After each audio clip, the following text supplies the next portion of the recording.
And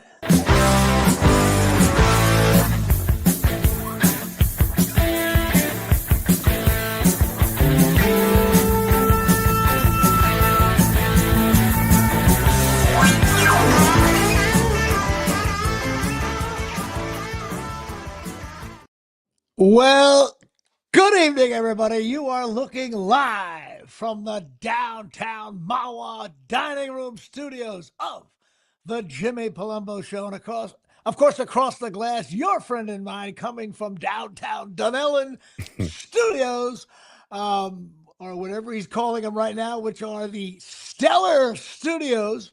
Mr. Dave Sturcio. Dave, how are we doing today? I'm good, man. I'm good. I weathered the blizzard of 2026. I say air quotes because Yeah, because your wife did all the shoveling. Well, that too, but we're not talking about that. We're talking about no. I mean, like the last snow was way worse because it was like half ice and shit, and like everything was so. This is like the powdery, just move it out the way kind of shit. I was out of my driveway in like 2 hours. Powdery. It was. First of all, it was a foot and a half. I don't know how much you got. I got a foot and a half of snow, and it was. Heavy.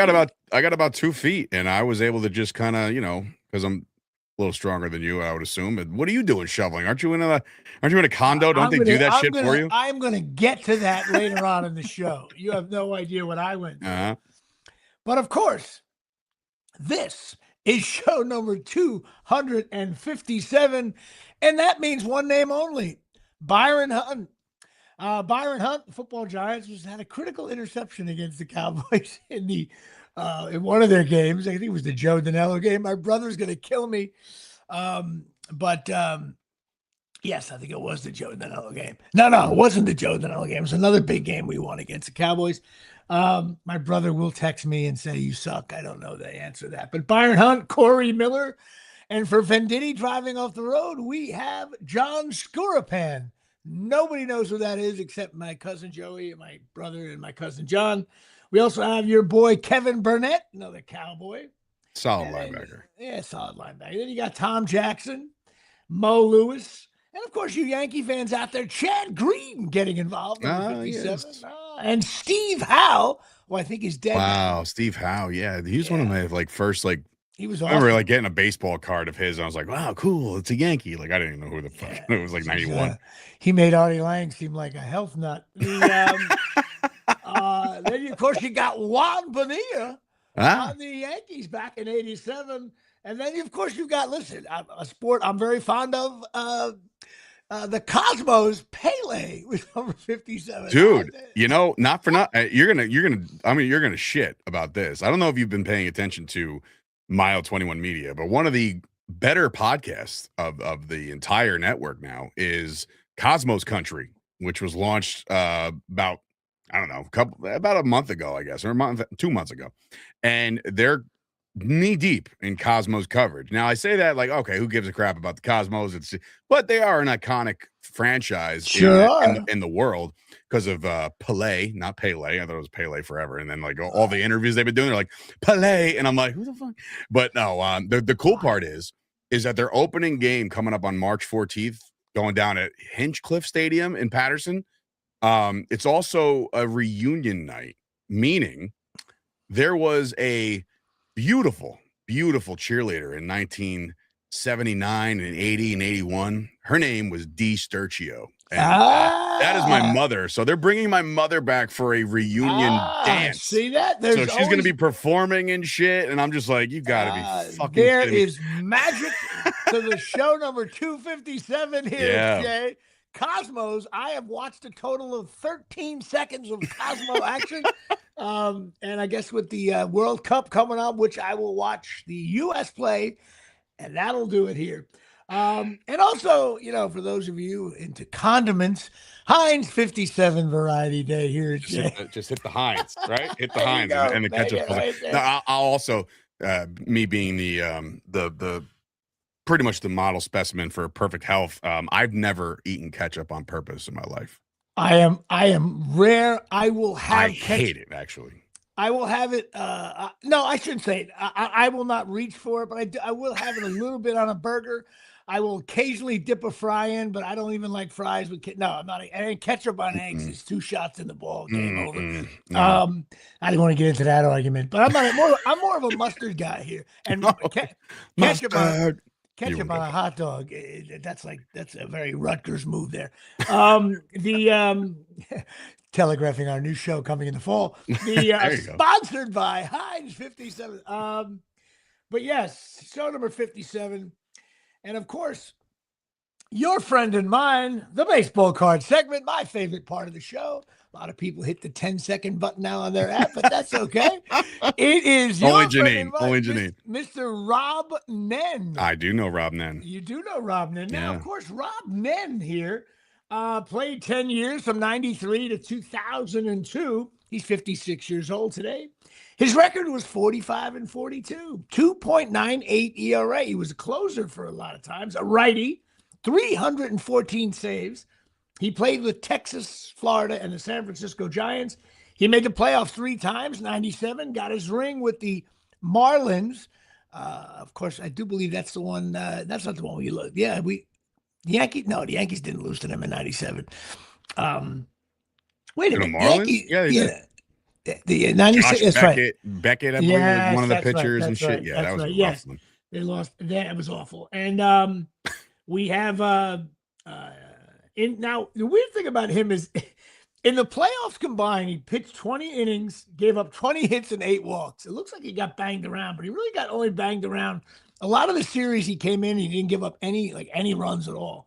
And he was really good in the NLDS, but I'm wrong. We lost in the ALCS. We lost to Cleveland. Right? It was Cleveland, and I'm sorry. We lost to Cleveland. We can't be that good where we go to 5 straight World Series. No. 96 to we lost to the Marlins the year. We lost to the Marlins the year we beat the Red Sox.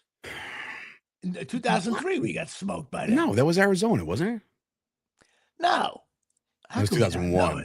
Yes. My brother's kid. Anybody watching for the first time, we know shit, sort of. Aaron Boone hit the home run. We got smoked by the Marlins. Yeah, Gooch, by the way, had Gooch's claim to fame is that he was at that game for the Aaron Boone game. And they had 8 All-Stars on that roster when you look back. You know what, Jeff, we're going to get to you in just a couple minutes, all right, buddy? He was also traded from the Marlins in that famous fire sale you probably don't remember, where the Marlins just said, okay, we can't afford the payroll. We're going to sell everyone off. And he got caught in that. He's the son of first baseman Dick Nen, who is another major leaguer. And he played high school baseball with J.T. Snow. We can officially see your Adam's apple. Mr. Will Pena with a quick 3 off the bench. And it appears I've lost 32 pounds here from the Omni. What up, Rye? His best year was 1998, where he had a 1.52 ERA, 40 saves. God bless him.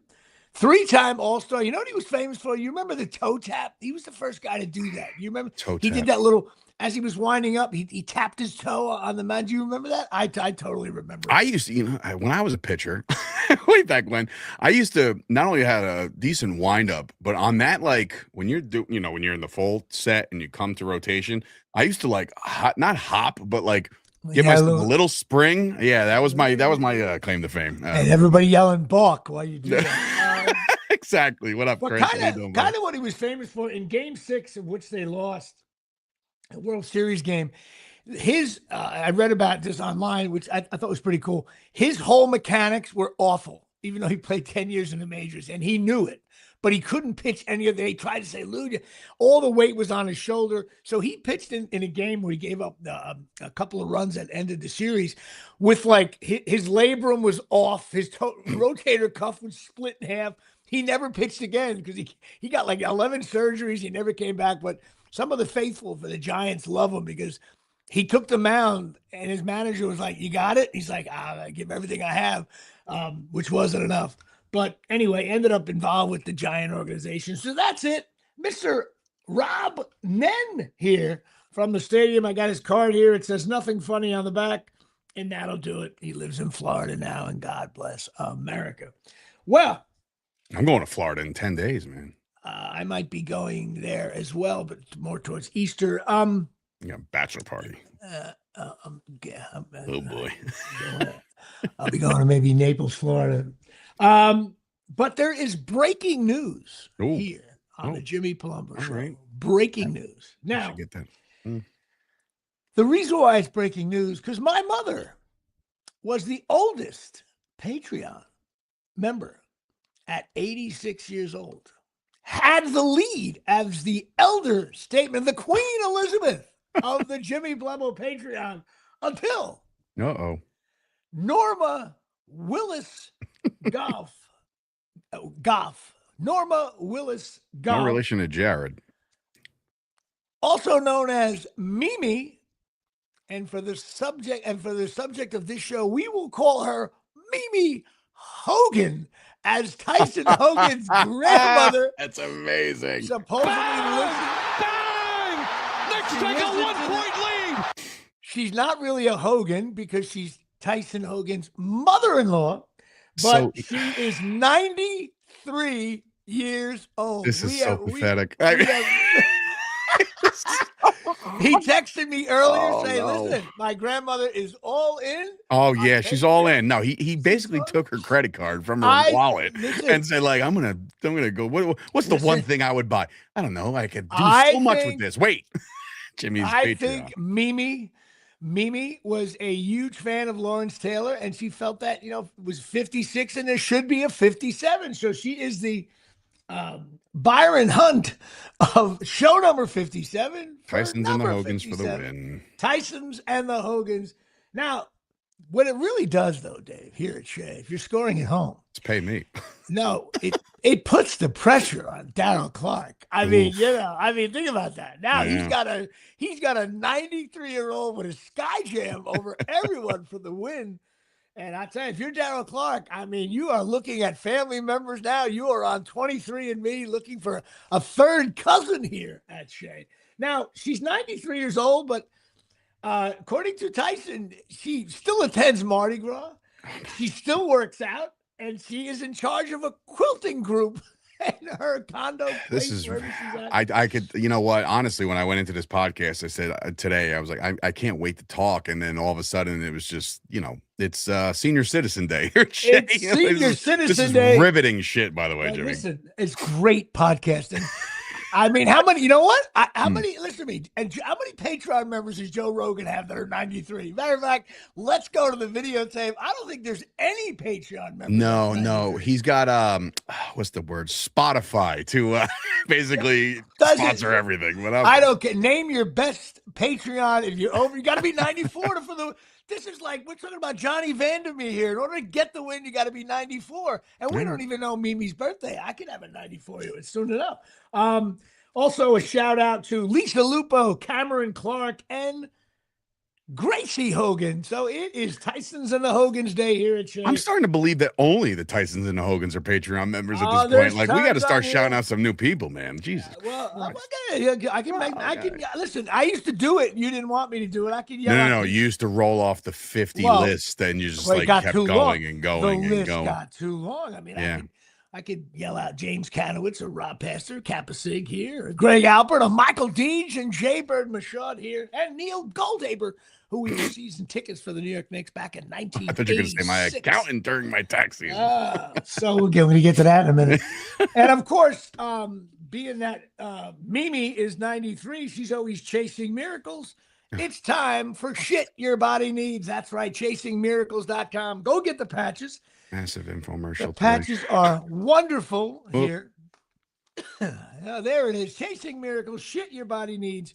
I just got some new patches and some great what do you call it? I call them the sand stacks you put into water that gives everything your body needs. Go talk to Tommy and Donna at chasingmiracles.com here. They are awesome. I do take them. My mom takes them. They have things for pain, everything else. And I got to get some sent to you. I know. We say that every week. I got to get them sent to you. So that is it. Chasing Miracles here from the Omni. Now, It snowed here. Now, you and your little driveway. My little Okay. driveway. Your You live in little a condo, Jimmy. Okay. You Okay. have a But you designated spot. hold it. You don't understand. This is now educational for anyone scoring at home here. Okay. First of all, I have my neighbors who are in their 80s. I have a lady downstairs who's in her late 70s. I have another woman who can't walk, but she's only like 60. She's a mess.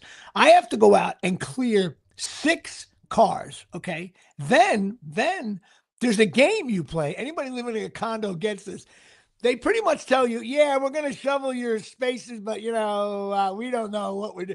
You have to go out, move cars around, move them to the left, move them to the side as these big trucks come in and they clear I was out there for hours. Now I got a late jump. I wanted all the snow to be down. Some guys got out at 7 a.m. I heard shoveling. I'm like, that's not going to be me. I wanted the full, it was done. It was pretty much done when I got out there. But I was moving cars all over the place, tipping the guy to do this spot first, because my lovely neighbors, Kay and Barry, left early this morning for Florida, and I wanted to make sure they got their car out. So I was Johnny Box of the shoveling of the snow. It took me hours, and you just blew through your little, plus you're bigger. No. If we're just flexing on who we shoveled out, fine. I did mine. I did my front yard. I went to my next door neighbor who is more than capable and has a snowblower who I knew was working from home yesterday. Noticed that he didn't touch his shit. So I was like, all right, let me go over there, help him out a little bit, help the old guy down the street a little bit. So yeah, it's time. You have to tell more than one person of a good deed you just did, and you're just telling all your listeners you did it for the wrong reasons, Jimmy, you scumbag. But I'm just listen to me. When are you gonna buy? It's time for you to buy a snowblower. I think it is too, actually, because I'm just like, by the way, my back was roaring at the end. By of the way, wait till like another month and a half. They go on sale. I'm just letting you know. It's just like the candy after Halloween. Good evening, everybody. Yeah, but this snow thing. You know what? I'm calling a timeout, and I want to talk.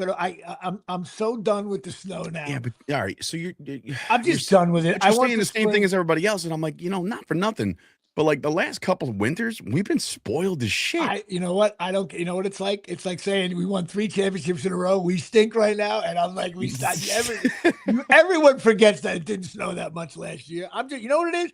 Baseball's on, right? Watching Judge hitting bombs. Of course, Yankees. Listen, their best player hasn't played yet. Giancarlo hasn't had hurt.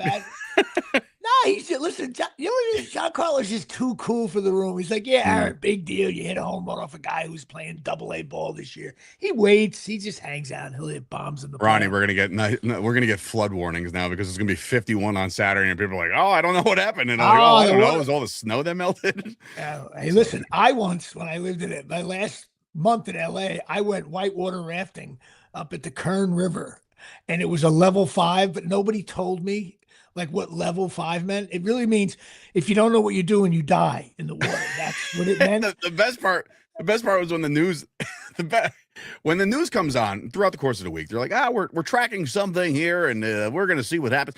But then by like I don't know, it was like Thursday, Friday.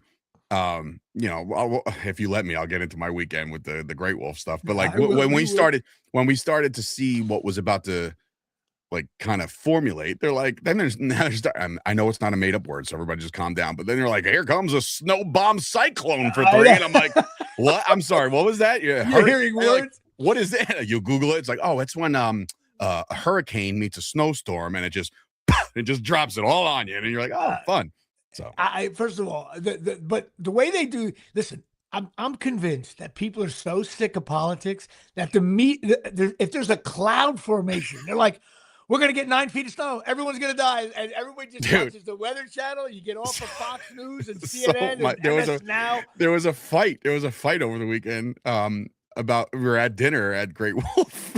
My brother, who now works for the DPW of Department of Public Works for. Tell me your brother didn't get in a fight at the Great Wolf. No.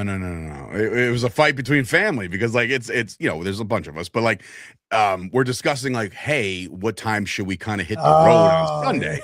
So my brother works for the Department of Public Works up in Hasbrook Heights, right? So he does a lot of the plowing, and so as soon as he gets the call, he's got to go, and it's for him, he's like, yeah, let's go, money, overtime, great, like all that stuff. But like the discussion was like, we're like, it might start around 6, maybe 7, maybe 10. I don't know. And then like my stepsister's like, well, we can probably casually go to breakfast. And my brother just like, it's going to bomb on us. We got to go.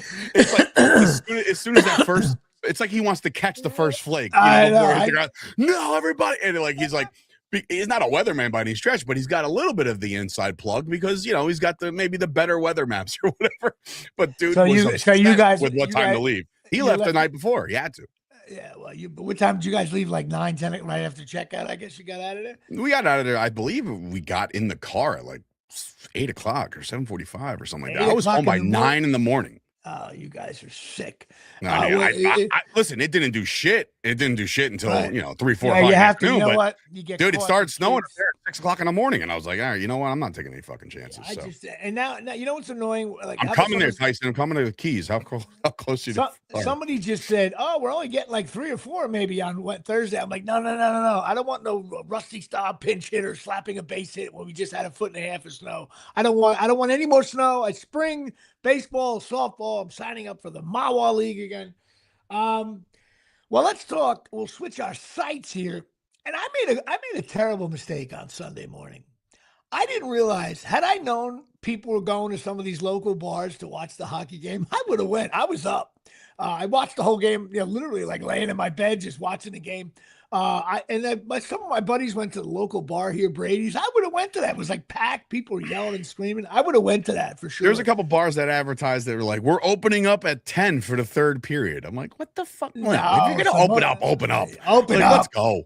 Yeah, first of all, it was a wild game. The women won on a cool thing. That game they play in slow motion, and which was wild. Asshole. Good. I'm so right, but good for them. That was awesome. Big win for the U.S. Women beat them, and then the men. Listen, my little knowledge of hockey. Okay, here's what I saw. I saw. Like me facing Joe Rogan in the first round of the podcast tournament, and the U.S. was getting smoked in the puck was always in. Like the U.S. seemed like they didn't get a shot off for the entire game, but you know what? They scored the first goal, 1-0, and then of course you knew they were going to tie because there was like 11 shots that were like wide open. They missed them. Finally, bang, they tie it. But you know what? Here's what's great about sports, like. And no matter how better you are than someone, that's why they play the game, Susan. All of a sudden it was like 1-1, and I'm like, you know what? Look at us hanging by a thread, I thought. And then all of a sudden, they end up getting it to overtime, and then they decide to play Little League hockey. I don't care what anybody. First of all, that 3-on-3 thing is the listen. It's a lot of open ice. You get to like move and maneuver. You're gonna find out who's got the best stick handling in the world right now. Stick handling? Yeah, stick handling. It's a term used when you talk about hockey, Jimmy. Okay. Can you imagine if Wayne Gretzky was playing when they did 3-on-3? It would be like this. And the start of overtime, Gretzky's got scores. That'll do it here. Well, listen, I was at the gym because when we got back from Great Wolf, I was like, oh, wait, the gym's still open, like before it all. So I went there and I was like, all right, I'll just watch it on my phone periodically, like as it gets closer, but it was on all the TVs. So in between every set, I'm sitting there like a dad looking at his yard, like hands on hips, just like watching the TV.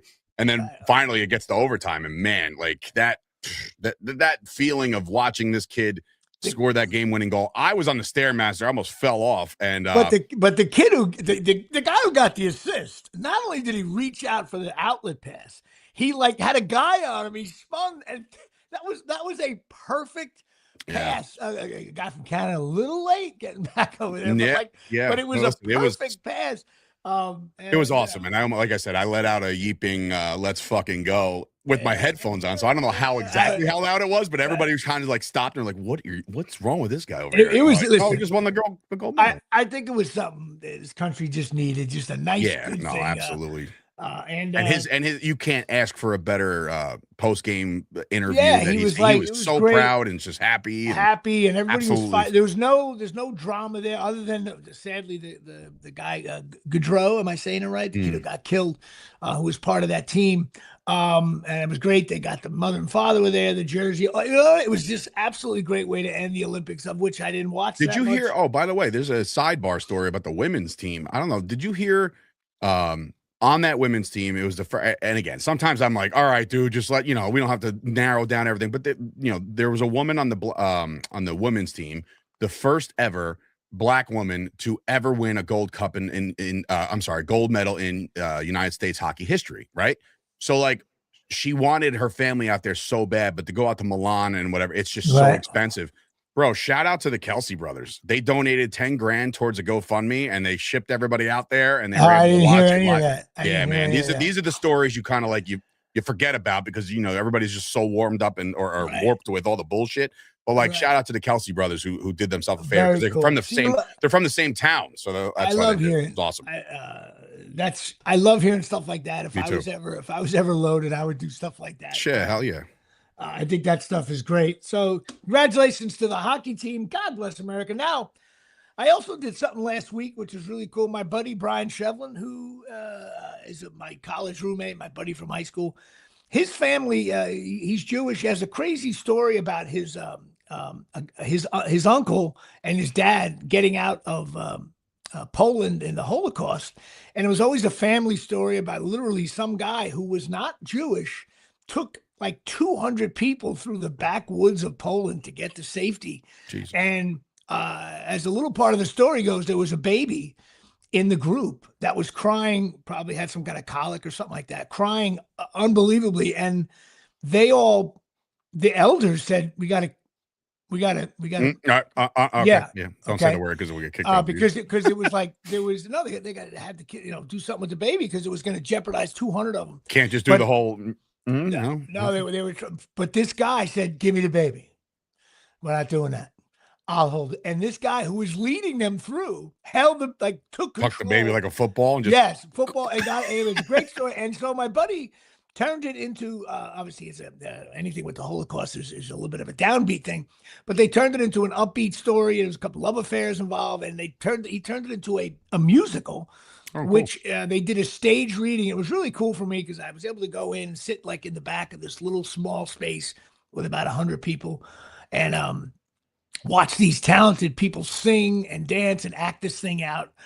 It was just, and he asked me for my notes. I gave him a few notes here or there, but it was really cool to see. Felt good to be, I'm on an island here. There's a lot of times where I refer to you as Johnny Drama. Johnny Drama in Entourage is that actor who had so many really great things happen, and on the tail end of his career, things fizzle, but they still have a lot of cool shit. I feel like you're in the crowd and they're like asking you for notes and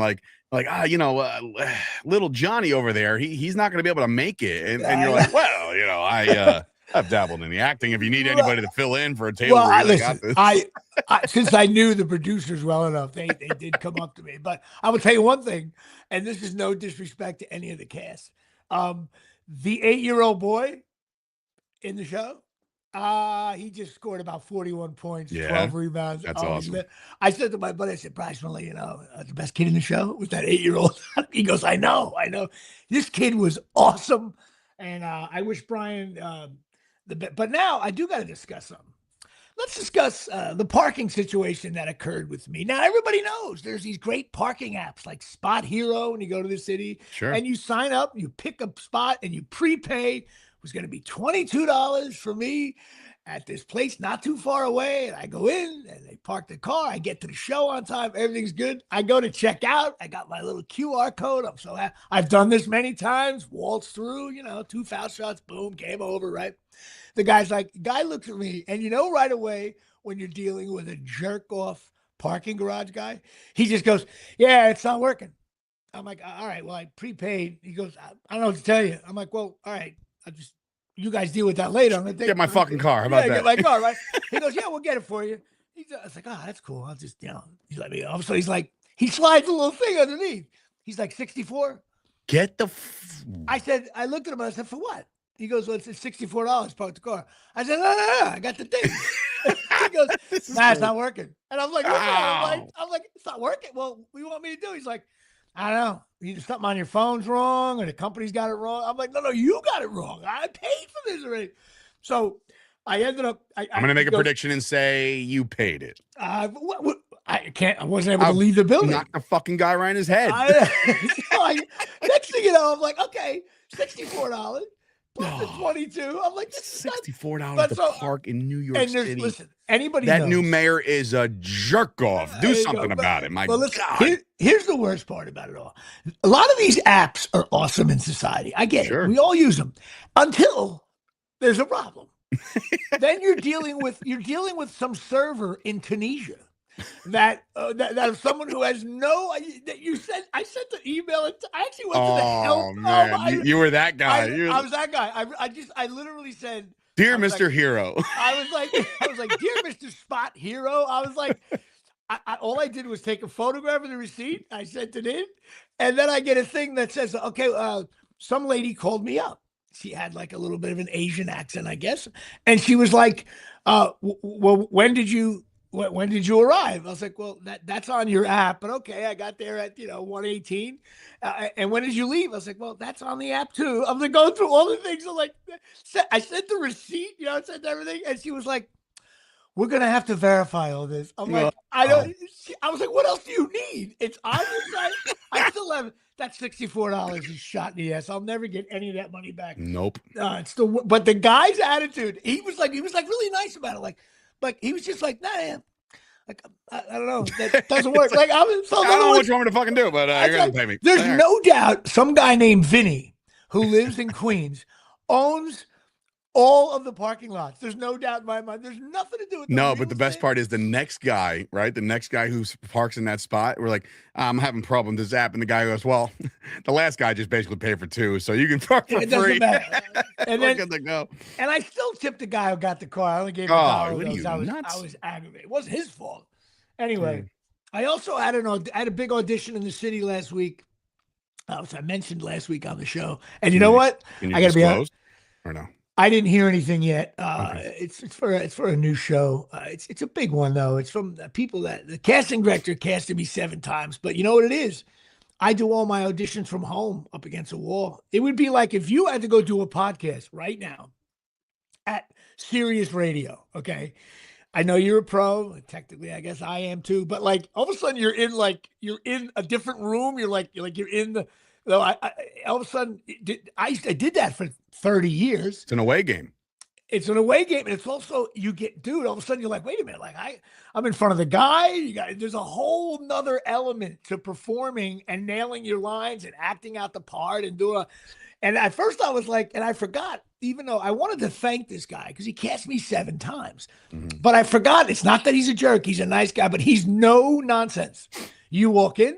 Okay, Jimmy, welcome. Go to the chair, step to the left. We're going to take a photo. Like he's like, boom, we're going to start. He's going to be your reader and go. There's no like, hey, how you doing? Hey, it's cold out there. None of that. And I forgot that. So I walk in like, I'm like a fan appreciation day here. And next thing you know, he's like, Jimmy, go by the chair. It's like, next thing you know, I feel like I walked into the arena. I'm behind center, 3rd and 8 with 2 minutes to go.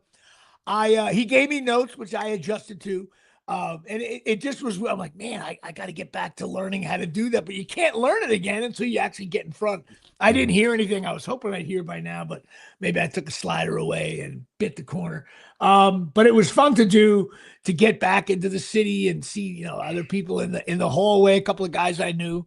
But that kind of thing is still fun to do. I miss the city. I want to get back into it. And how can you possibly miss that city? It's great. It's awesome. It's not. It's it just is. Bro. You sound like a suburban. No, I sound like somebody who don't want to fucking deal with the pieces of shit of New York City. It's not bad at all, man. You know what it is? You watch the news, man. I don't watch the news. Yes, you do. You got your phone. Please.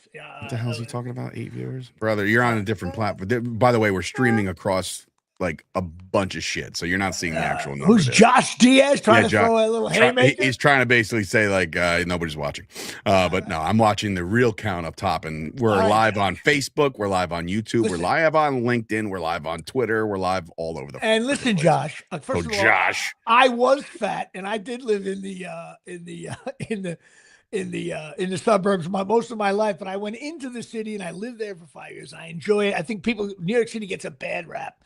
It does because it's just It's not, bro. oh my god! Like you know what I it is? honestly, You I would hung out- no. rather eat glass than take my kids to see Rockefeller Center at this point. You know what I'm saying? Like it's just it's a bad area now. And the No, mayor it's sucks. not. Everything sucks. It doesn't suck. You're wrong. You're wrong. The only thing good about New York City is Madison Square Garden for the Knicks and the Rangers and everything that goes on there. That's it. That's it. There's nothing else good about New York. Wrong. First of all, clearly what you did is every Friday and Saturday you hung out at the Menlo Park Mall while the cool people were in the city hanging out at very cool clubs and bars and stuff like that. Okay, that was a different time, Jimmy. Right now, 2026 New York City, I'll poll the audience right now. There's not a single soul that would probably say, hey, fine. I would love to go to New York City right now. It's people. Listen, when I go in there, I'll be going in there on Friday. Listen. Joe Cinecor says the food's pretty good. There you go. So that's but anyway, I digress. Well, where's the thing on Friday? I think I saw that you said it in a text. Where are you at? I got what it is. It's at, first of all, it's the old Dangerfields, which is now called Rodney's. It's at 1118 First Avenue at 7:30 p.m. I'll be performing with Stuttering John of the Howard Stern Show. I'm looking forward to that. You still around? Yeah, it's my first show in New York City at like a pretty major club, I guess. You said first. Where all right, so if I go, all right, First Avenue. No, I'm just saying if I go on to and I get out at Penn Station, where do I go? I would say it walk distance? I would say no. First Ave is way on the east side. It would be a drive one. Okay. I would do. I mean, you could take the I'm not a subway guy. Yeah, you would be. Please, United States. Listen, you don't know the city, so therefore I know the city. I used to work in the city. Like, come on, what are we talking about here? It's like me talking about the Cosmos and their third line. Which, by the way, when I did the Scott Farrell show, and a guy would call. I've said this on the show. Some guy would call up and be like, the Minnesota North Stars, their third line, and he would be like, yeah, well, they got, Xing Shasho and Fing Shashu and all that. Of course, somebody else French Canadian. Then he would say something like, listen, the last 4 drafts they have not taken enough to. And I looked at, we went to the break, and I was like, Scott, what are you talking about? And then he's like, no, listen, Buffalo Sabres. I said, listen, when you talk about hockey, I'm just going to be quiet. And just like, so all I kept on saying was Ron Duguay. Like Greshner, JD. Anyway, but yeah, I'm looking forward to the show at Rodney's. I actually had a little fisticuffs with Stuttering John over the phone. Oh. Online, he started saying some nasty things about Artie. This is quite a few years ago, and I was like, I just said, John, I said, what are you talking about? I said, why? I said he was saying how my argument was Artie was making over 6 figures before the Howard Stern Show. He made big money on the Howard Stern Show, and when he got off the Howard Stern Show, he continued to make big money. And Stuttering John, you were nothing when you got to the Howard Stern Show. Then you did well while you were on the Howard Stern Show, and now you're not doing much afterwards. And he, because they were ripping on Artie for no reason. But then I got on the phone with him, and he was like, Jimmy, I realized they do that online just to stir up the Stern crowd. It's called rage bait. Because I did stand up with him once before at a show. I think maybe Columbus, Ohio, for you, maybe Pittsburgh. I forget where the hell we were, to be honest with you. And he was the one like, hey, are you going to be able to get Artie off the stage? Artie was just going like on a rant on stage. It was awesome back in his heyday. But I'm looking forward to seeing Stuttering John. I've seen him a few times. He's always been nice to me. But you know what? I got to be honest with you. This is, you know what? And we'll discuss this on the show on next Tuesday. I got to be like, this is like New York City at a decent. I want to drop the bat, but I want to kick ass. I really do. Normally I don't care. I go up, do my thing, try to get laughs. But I'm really like, I want to light it up. Now, I'm not trying to downplay your comedy because obviously I find you funny, but like, have you added any like significant bombs? I've added like 1 or 2 bits that have been. I've also refined some of the stuff I've been doing. It's not as much. Don't get me wrong. I would say 70% of my material is still, you'll be familiar with everything. But if you look at the tapes from say 5 years ago, 4 years ago to now, I've manipulated a little bit. I'm also a little more, sometimes I'm more comfortable on stage, but not always. I'm one of those guys like, And you got to read the room too. So, I mean, yeah, but you know what? That's what the rookies say. The veterans say, "Give me the room, I got it." You know what I mean? And so what happens is every now and then, though, slider doesn't slide, or a fastball catches a little too much of the plate. You got a tomato in your face. It's more instead of reading the room. You know what it is? This is how I feel about audiences. It's not about reading the room. It's just that like audiences are really good hitters. Okay, their lifetime batting average of audiences is 335. So if you pitch well, you can get them out. But if you hang one or you don't give it a ride. Well, yeah, they'll give it a ride. So that's how I look at it. Most of the time, there are some times when the audiences are hard, but most of the time when you look yourself in the mirror, like, I didn't play well. That's why I have a couple bourbons and you'll be good. Yeah, but I do. I want to actually. It's probably the first time in a while. I always want to do well, but I really want to do well. Number one, that way that if anybody from the place is like, hey, we got to get this guy and get more gigs out of him. What time's the show? 7:30 on a Friday. I think I'm going to be staying over at my brother's place there in the city, but it should be a fun show. Now, what else? Where was I? Oh, okay. Which brings us to, listen, I'm sure the carpets at Rodney's are not clean, Dave. They're not clean. Well, and what shall we do? You walking in and out of your big shoveling job that you did, I'm sure your carpets may be heading towards filth. And who do you got to call, Dave? This guy. I'm Brian from Moxie Magic, and I'm cleaning your filthy carpets. There you go. And Dave Sturcho was actually producing here. Fans appreciate it. God, you got a lot of fucking nerve, man. Anyway, here's our graphic. It makes me look 110 years old, but go ahead. Sturcho, what a combo of a video and a graphic, which I look like I'm 90 in that photograph. I've trimmed the beard since too. I gotta update this. Oxy Magic USA, OXY Magic USA. I was gonna talk to you off air about this, but you said you look 100 there, and the show thing. I updated my picture because I've dropped a couple lbs and the beard is a little different, but I think it's time for some new headshots for you today. I know. I got another $300 shot in the ass here, Shay. Oh, if only somebody had a fucking studio you can go to and not charge you $300, or a house photographer who also does really good work. And shit, I guess I don't know what I should do. You know what? You spend $300. You know where you can go? The city. Go to the city. Dave. Okay, Dave. Here we go. Now you've just entered my arena. Okay. First of all, and who's this photographer that's taking your headshots? Her name is Allie, and she's very good. Okay, well, do me a favor. Send me Allie's work so I can. That's what you do when you're a veteran in the league. Have you seen some of my headshots? You know what you just told everyone? No, listen. If you play for the Yankees, go buy your glove at Walgreens. They got them on sale in the quarter. I don't know who this girl is. Is she any good?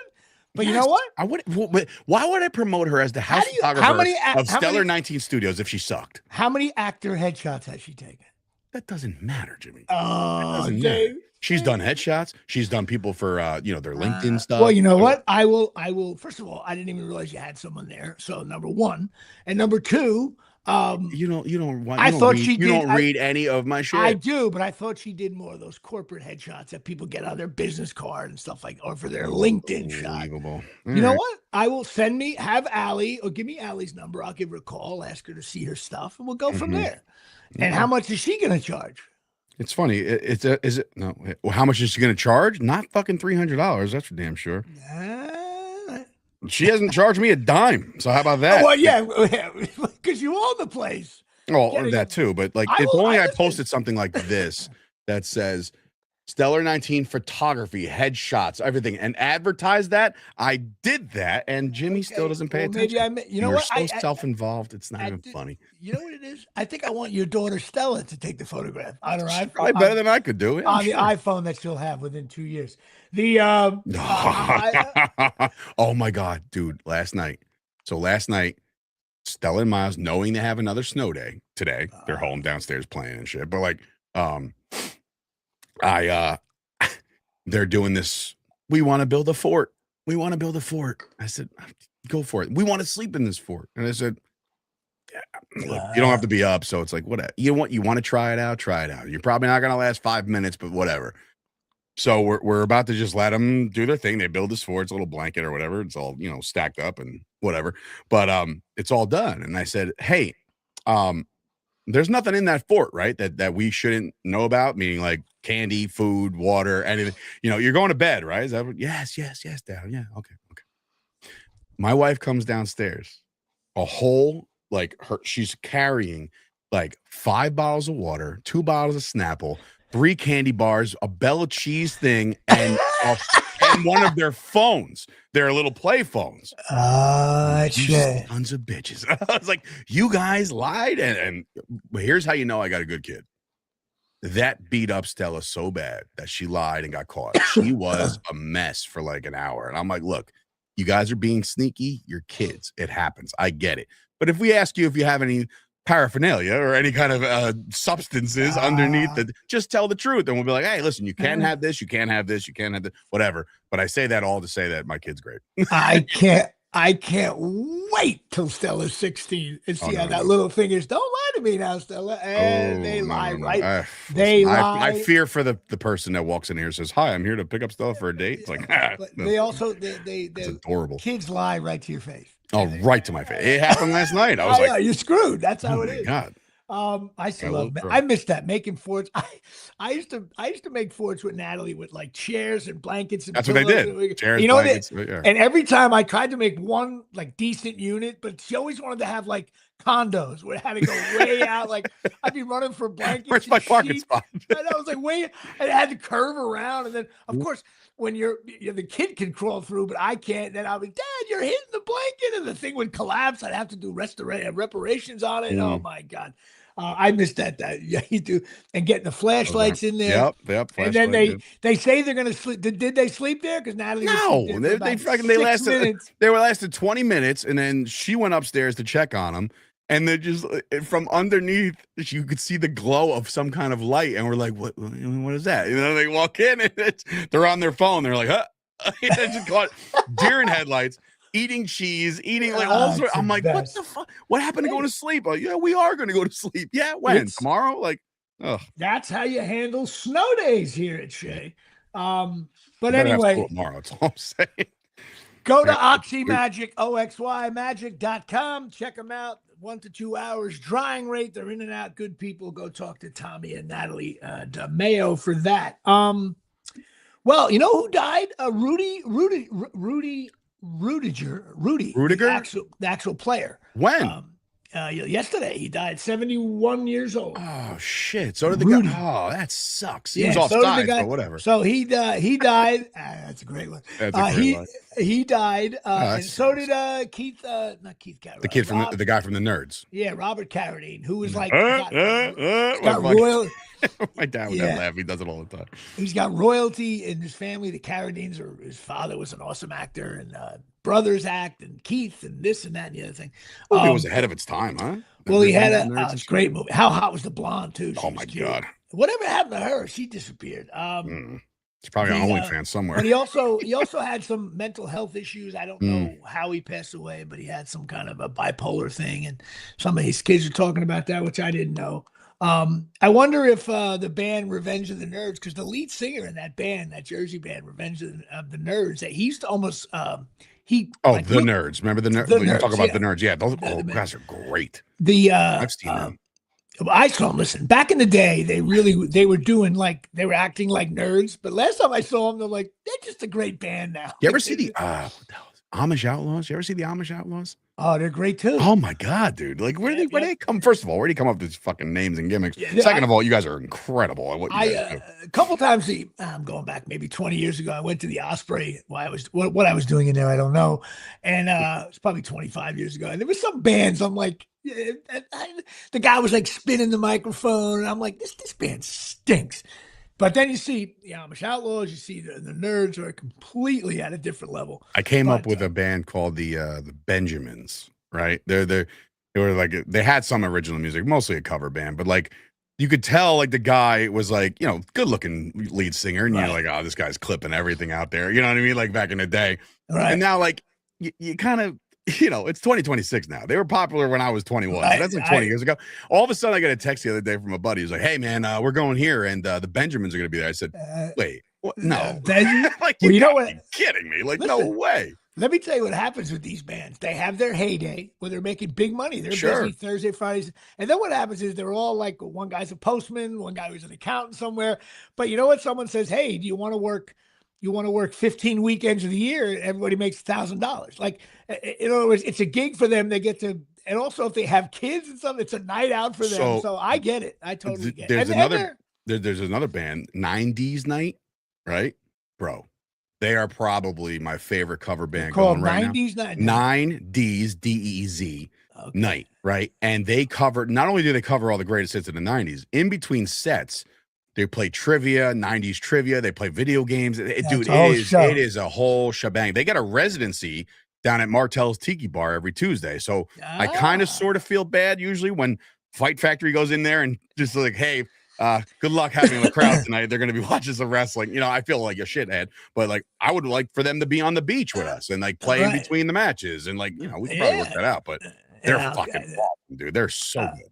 I love when someone does a whole complete package in a show like that. Of course, the Southern Cross Band, my band when I was younger, they are playing at the Osprey weekend after Labor Day this year, which is going to be an awesome show. There's no one under the age of 50 in the bar, but they just play great Southern rock. And the opening to my show, which is "Stay Alive," one of their songs, they think they might even open up with that, which is cool. Last year, 2 years ago, when they played there at a reunion show, I actually was the host. I introduced them, which was very, very cool. I would probably get so super stupid excited if like we're out and they're like, "Yeah, we're gonna go see the Southern Cross Band." I'm like, "Oh, cool!" And they opened with your opening song. I'd be like, "I know this song. I know that song. It's the only song I know." Well, That's it. You'll know a few of their songs, but. What's so funny? Donovan's Reef. There was a guy, my roommate for about 2 months in college is, oh my God, I'm dropping his name. He used to play at Donovan's Reef all the time. He was a big band. He's one guy, I can't think of his name. And I found out he was playing at Donovan's Reef. And one day I went there and I'm thinking he's going to have like a little acoustic guitar because he used to play the guitar at Rutgers back in the day. I go there and there's like 2,000 people in this place. And I'm looking back. And I'm making my way up, and I'm like, he's got a whole thing going on here. And I came up, and I got close enough where I know he would see me, and he totally, as soon as he saw me, he was like, and he got done with the song. He's like, "Jimmy Palumbo, everybody, Jimmy Palumbo." That's great. Donovan's is really good. I like that. Yeah, and like before you know it, it's slipping me. Is it the halfway to summer party or kick off the summer party? Well, a couple of years back, I went. My buddy works for iHeartRadio, Steve Delucin. But he works for iHeartRadio and he got us in, and like I was backstage with like fucking Jelly Roll before he lost all the fat, and like I was like, this is so cool, and of course there's like the up and comers, which Jelly Roll was at the time, and then there was like they're like, "Ladies and gentlemen, Flow Rida," and I was like, "What the fuck, Flow Rida? What's he still doing this shit?" So, but yeah, no, those like the bands, the cover bands, performances down the shore. That's the kind of shit that I like to see. Well, the DJs, like the guys that are spinning the shit, I love those guys too. I got a lot of friends that do that shit. And shout out, unfortunately, James Striz, another DJ that used to hook me up down in Atlantic City all the time.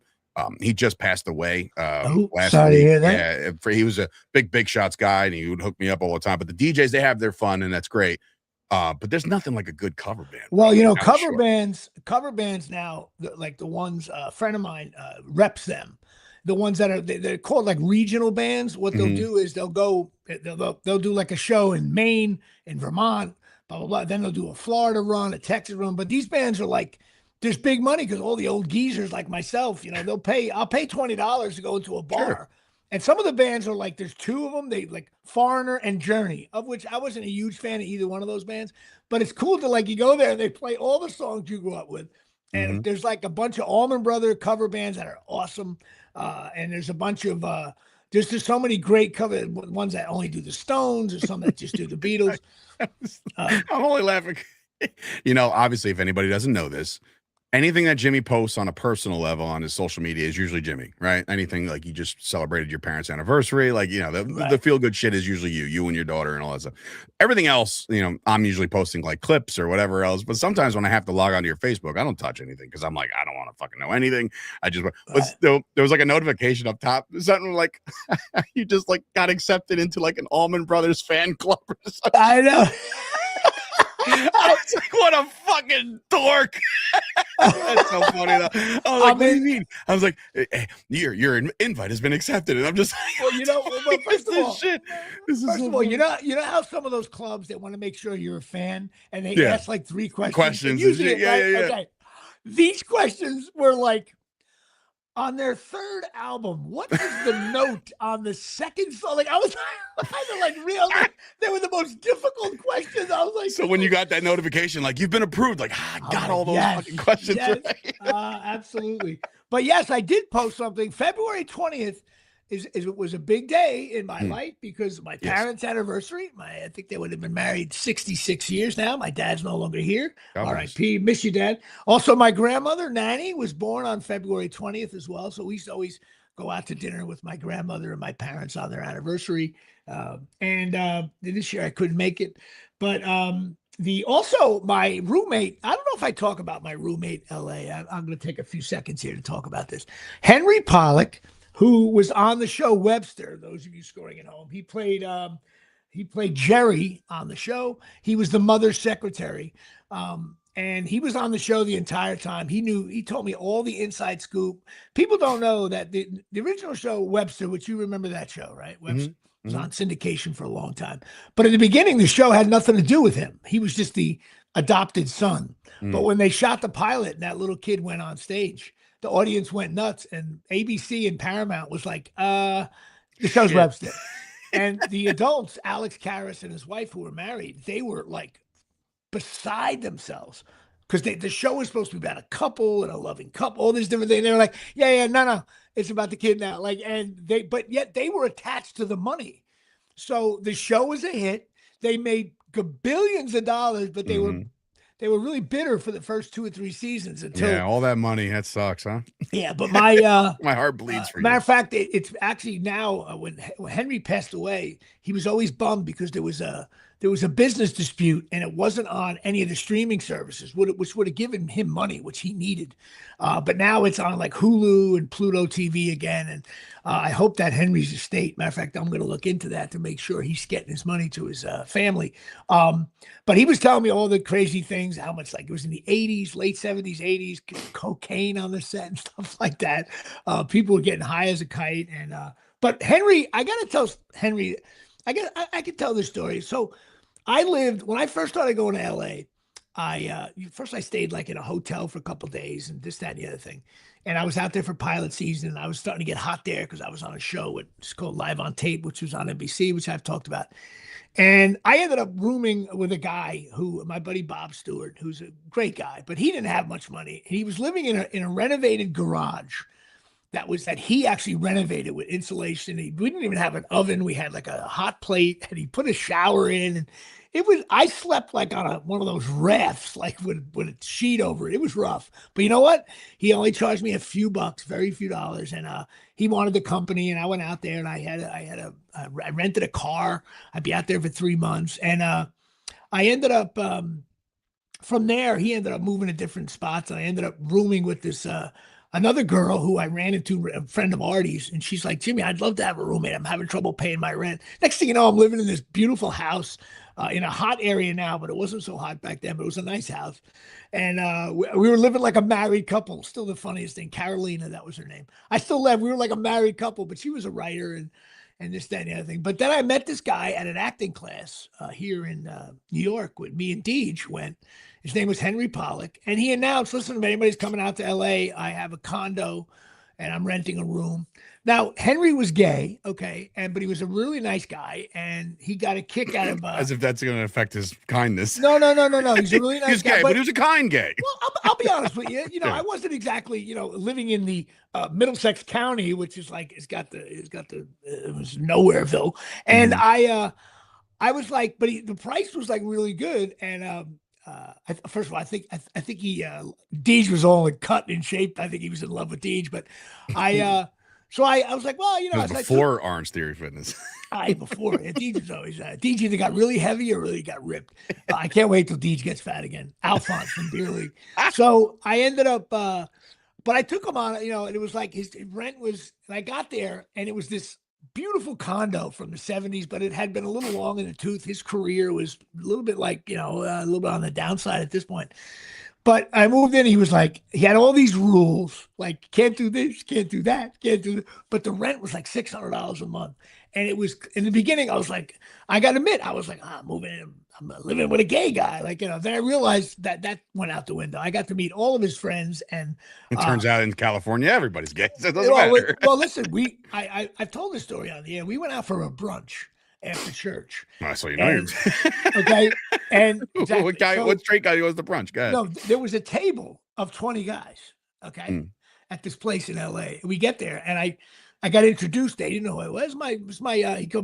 My housemate, Jimmy. I looked at the table and I knew about 15 of them from television. Like, that guy's on that show. Oh, I know that guy. That's funny. I know, right? And then I whisper to Henry. I said, Henry, all those guys are gay? And he goes, yes, you didn't know that? I'm like, no. I do now. I do now.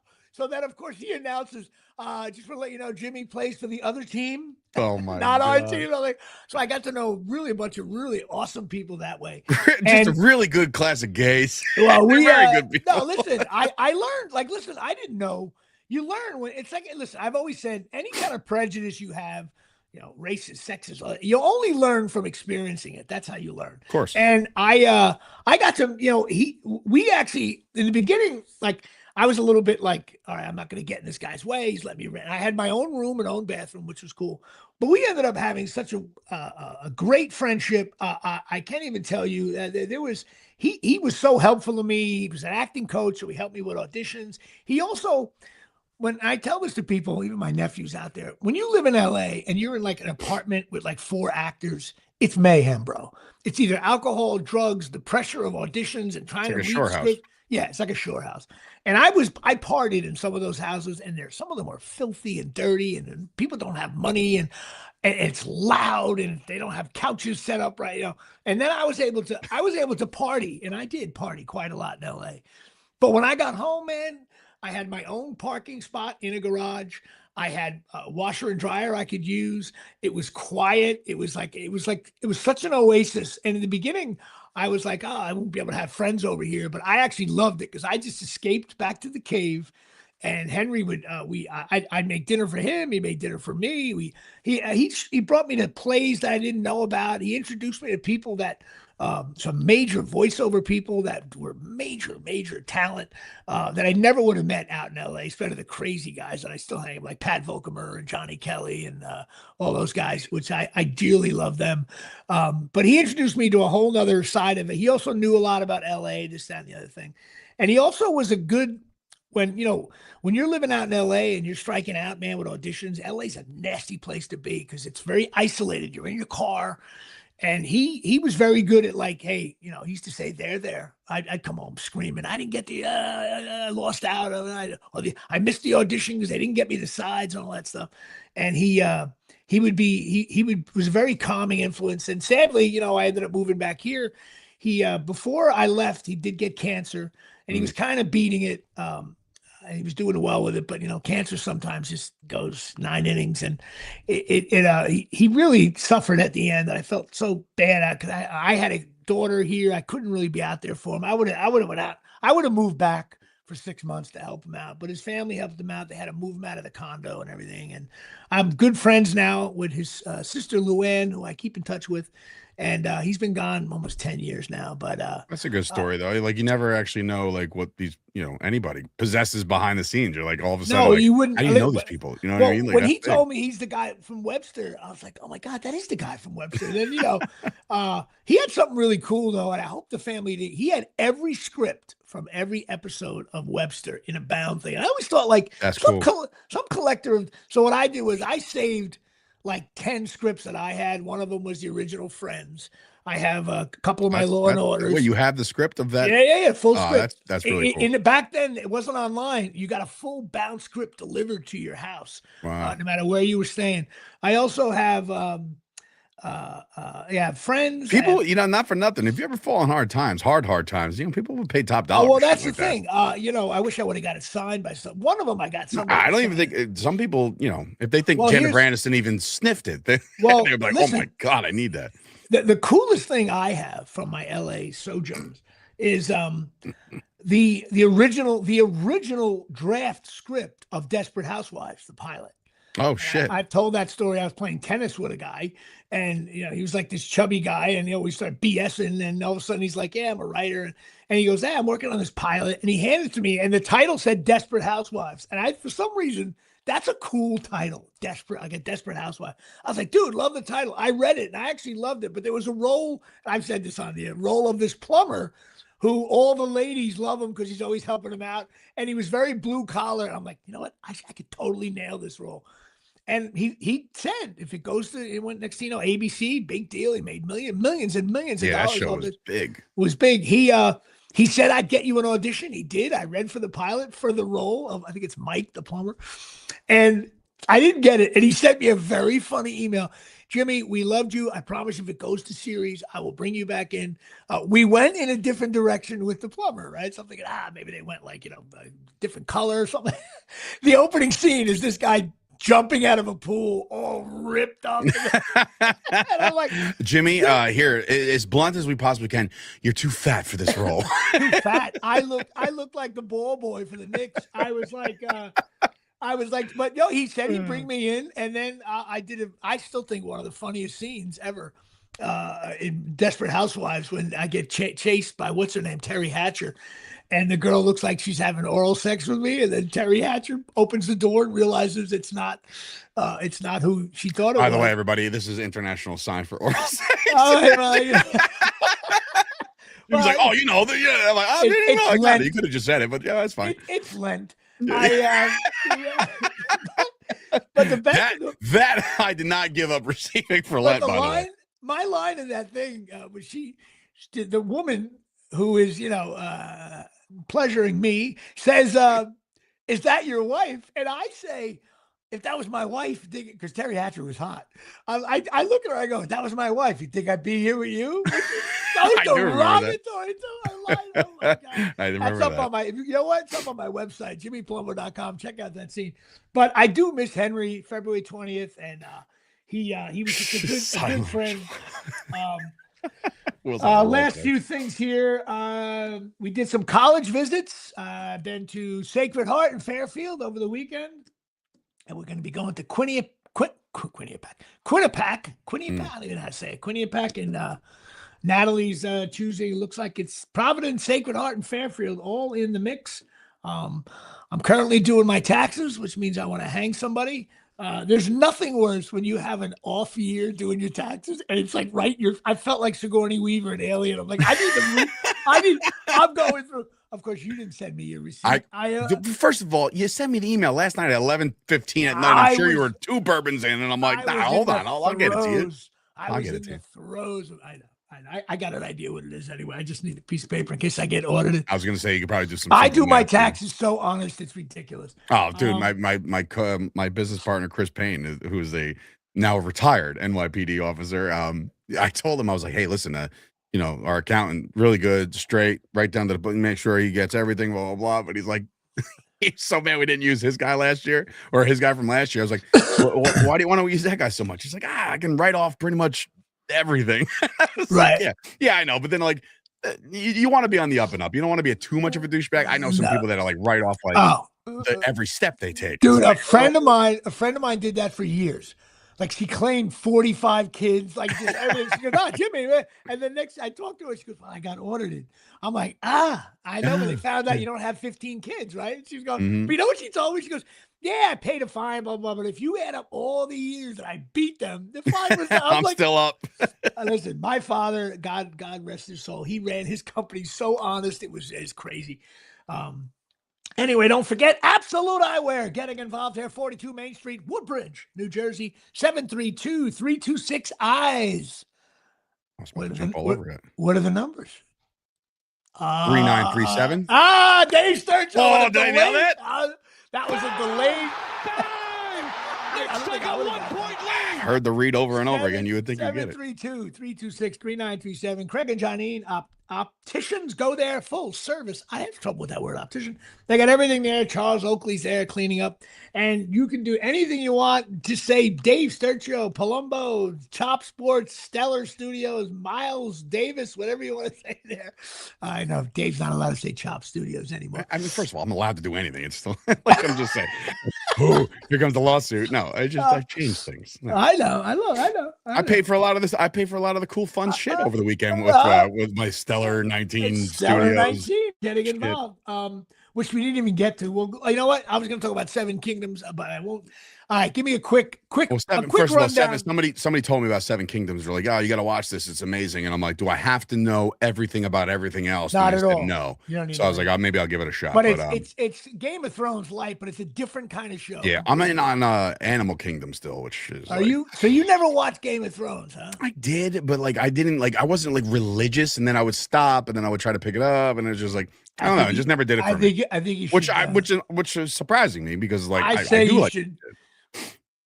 I say you revisit that, but let me tell. Now you went to Great Wolf Lodge. I don't want to go too long, but yeah, Great Wolf Lodge was a lot of fun. A lot of mixed reviews and shit as you go into this thing. Did anybody get sick from the kids peeing in the pool? No, but that was funny because we did make jokes about that. I've been pumping emergency since I got back to make sure, like, because like I said, I'm going on a bachelor party next week, and I'm like, I am not going to be sick for that.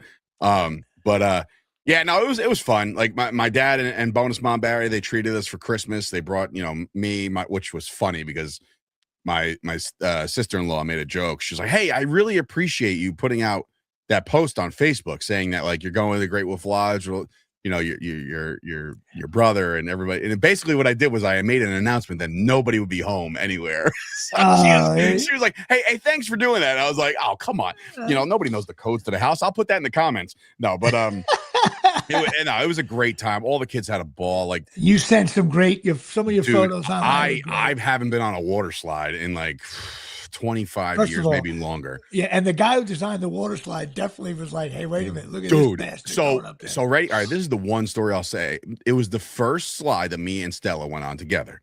Now remember, you gotta be careful. You gotta hold. No, here's the thing. So it's a double, right? You're stacked in front of each other. You're on the back. She's in the front. She's too small. She'll slip right through. So you have to put your feet together. So she sits on your feet, basically, like and you're whatever.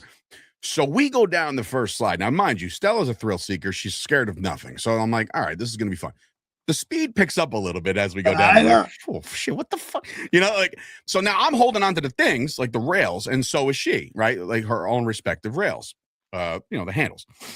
We hit the first turn. Stella goes airborne. I'm talking airborne. Like she lifts off the seat. Bro, when I tell you, it was like an alley-oop. I dunked her back onto the thing in real time. Dunked her ass back onto the thing.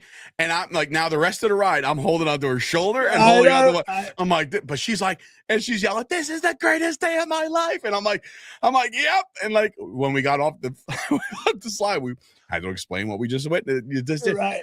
Mommy, my favorite part was when I actually flew off I'm like, no. I was like, no.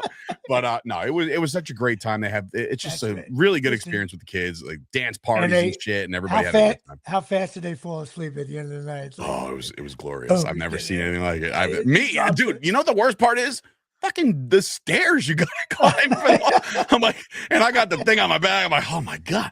She's like, and then as soon as you get down, go do it again. You can do it again. The only story I can say about that is when we took Natalie to Disney World, my sister came down with us. We got onto Space Mountain, and every ride we ever went on, I always sit right next to Natalie. We get up on this Space Mountain. We talked Natalie into doing it. We get up there, and it wasn't 2, 2, and 2. It was 1, 1, 1. So I couldn't be next to her. Oh, wow. So that's right. I put me in the front, and I put Natalie in the middle, my sister in the back. Natalie's like, Dad, I don't want to think. She starts, and the guy's like, sir, there is a side stair to go down. And I'm like, Nat, what do you want to do? I don't know. We go down this thing. Natalie was screaming, screaming at me. My sister's grabbing. I'm holding her hand. Meanwhile, I'm getting jostled all over the place. So I know that feeling of like, I could tell you, and they have a great little nice little arcade, right? We play in a lot of the crane games. Now teaching your kids how to lose right is very hard because all those crane games are greased up and you can't get shit. And it's just like, and I think Tyson might have commented on something like, did you put, your money on mom because you love your mom? And I'm like, yeah, maybe. But dude, there was one thing where it was like a lever. And Stella, we were struggling in the ticket department. I was like, because I said to everybody there, I was like, guys, it doesn't matter how many fucking tickets you get. We're all going home with like Chinese finger traps. Right, that's all. Like, you're never gonna get anything good. No, nothing. Stella hits the lever, and it does like one rotation on this. Like it was like more or less like The Price is Right, and it stops. And she goes, Daddy, I won 500 tickets. I said, nah, you have to get it into the little slip. Holy shit, Yeah. 500 tickets. And I'm yelling on top of my lungs. I'm like, look at my daughter. She's the fucking. And then the whole thing is like, woo, woo. I was like, only my daughter. I'm like, this is amazing. Yeah, no, it was a really, really good time. I will say this, and I said this to my father because I said, I have to bring this up on Jimmy's show. Parents and or kids. I said, if they had a rating, like if it's Madden, right, and you have to give them a rating, right? Pocket awareness, everybody scores a 0. Like nobody knows. Like they're all just walking like fucking robot, and people are bumping into each other. I said, watch where the fuck you're going. And there was one thing I'll say this as I close this whole thing, because again, overall experience, perfect. Great time. We're in the lazy river. There's a couple people, little teenage, like 12, 13s, right? They're not in any tubes, right? Because they're rebels, right? And they're saying some shit to my father. Like they're going by my father, and I'm not gonna repeat what they said because it was so stupid, right? My dad's like, hey, scram, like whatever. Then they go up to my wife, who's got Stella, or no, Miles, in her, just in the same tube. They're like, can we hold your baby? Like just saying shit like that, and I'm like. And I remember I'm in the front and I don't hear any of this shit. Forget about it. So then they get to me, and I see the face on everybody, like kind of like annoyed. And they get to me, where I'm on my solo thing. They're like, sir, can we? And before they fucking even completed their sentence, I said, do me a favor, get the fuck away from my family, and do me a favor, go find your fucking parents. I was livid. Turns out. 10 minutes later, we're sitting around in the area that we're at. 4 security guards are escorting these kids out. But here I go. I guess they're talking to them. The kids are trying to negotiate, like, we didn't do something. So I'm over there. I'm like, throw them out. Those guys are pieces of shit. Get out of here. Out of here. Gone. I'm like, I hope you paid all the money in the world to be there, and you had to leave early because you're pricks. Parents, raise your kids better. That's all. It's great experience. Those teenager kids, when it comes to that, just jerk offs, man. I wanted to punch them all in the face. All right, well, listen. Anyway, show number. Don't forget, Rodney's on Friday night. Anybody in the city, come check me out, hang out. I think I'll be staying over Friday night as well. That'll do it here from the Omni.